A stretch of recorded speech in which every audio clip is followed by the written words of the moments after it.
करने के लिए प्रयास करते हैं पंडित विष्णु नारायण भातखंडे जी के। एक पॉपुलर रिनाउंड नेम है कि नहीं? आप लोगों ने भातखंडे जी के बारे में भी नाम सुने हैं। ये जो पंडित विष्णु नारायण भातखंडे जी हैं, ये हिंदुस्तानी शास्त्रीय संगीत के प्रसिद्ध विद्वान थे।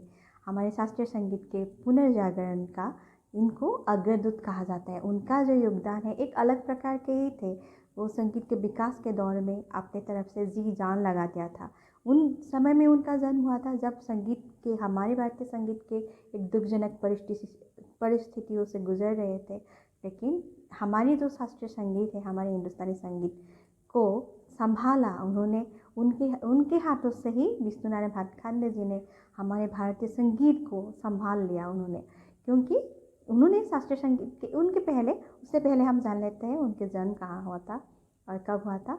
1860 के 10 अगस्त में उनका जन्म हुआ था महाराष्ट्र में। जो भातखंडे जी है उनका जन्म हुआ था। उनको भी विष्णु नारायण भातखंडे जी को वो संगीत के प्रति रुचि थे। बचपन से ही वो सीखने लगे थे संगीत को, धीरे धीरे करके सीखने लगे थे। और जो संगीत के विकास में कैसे उनका योगदान दे सके वो भी अपने तरफ से गौर करने लगे, अपने तरफ से ध्यान देने लगे कैसे वो संगीत के प्रति योगदान दे सकते हैं।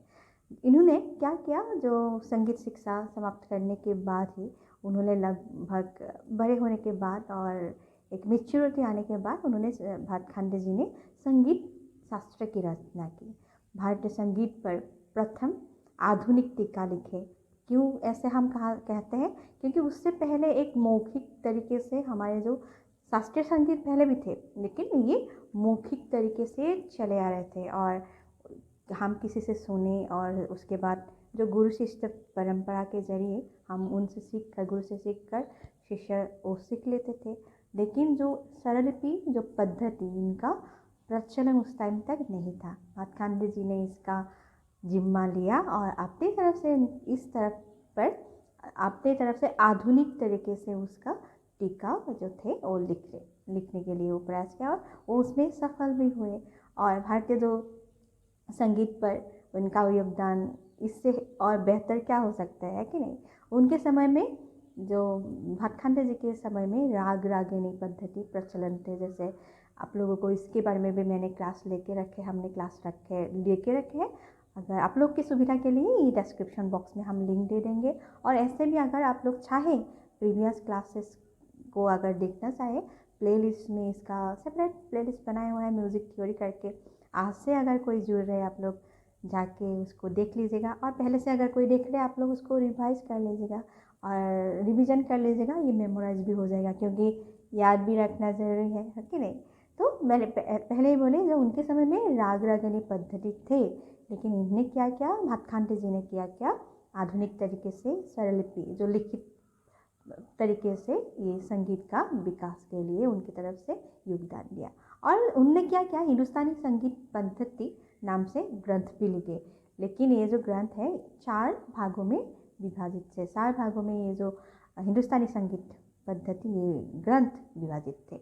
और उन्होंने संगीत के विकास के लिए अपनी तरफ से कैसे योगदान दिया, ये जो ग्रंथ लिखे, आधुनिक तरीके से टीका लिखे, और उसके साथ ही साथ भारतवर्ष के भिन्न प्रांत पे वो जाने लगे। बहुत सारे संगीत सम्मेलन और अपने तरफ से लोग जीवन के साथ जुड़ने के लिए संगीत सभा सम्मेलन ये सब के आयोजन किया।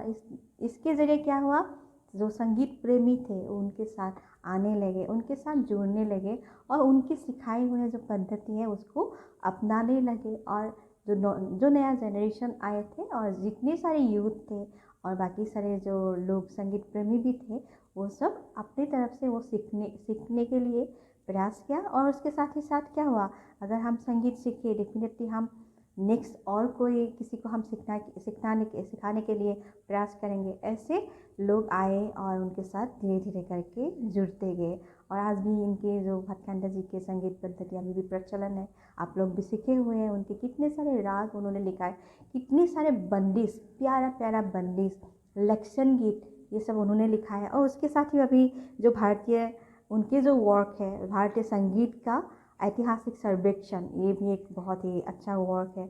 उसके साथ साथ उन्होंने गुजराती में लिखा था, स्वर मालिका करके उन्होंने गुजराती में उसका लिखा था। और उसमें स्वर और तालों के बारे में वो विवरण